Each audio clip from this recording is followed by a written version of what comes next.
Hello friends, welcome to my channel life with পু। এখন বাজে ভোর 6টা আর আমি সকাল সকাল আজকে উঠে পড়েছি। তো উঠেই দেখছি বৃষ্টি ভেজা সকাল আর চারদিকে জল জমে আছে।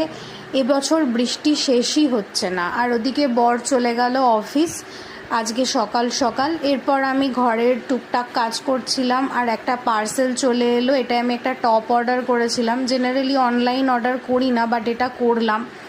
তারপরে আমি ভাত মেখেছিলাম নিজের জন্য, খুব শরীর খারাপ, বাচ্চাদের মতো করে আজকে ভাত মেখে খেলাম।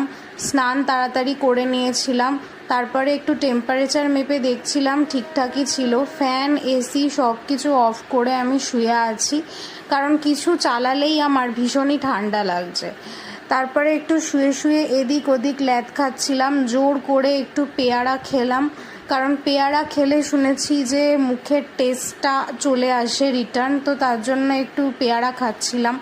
বর সন্ধ্যাবেলায় ফিরে এলো আর অফিস থেকে ফেরার সময় নিয়ে এসেছিলো ফ্লুরিজের আমার ফেভারিট কিছু কেক আর তার সাথে পেস্ট্রি এই সমস্ত। তো তারপরে আমি এগুলো একটু খেলাম অল্প, খুব একটা খেতে ভালো লাগছিল না। তারপরে পাপড়ি চাট নিয়ে গেলাম বাড়িতে মা সাজিয়ে দিচ্ছিল আর রাত্রেবেলায় বাড়ি এসে কাচাকাচি করতে বসিয়ে দিয়েছিলাম। ভিডিওটা ভালো লাগলে টুক করে একটা সাবস্ক্রাইব করে দিন।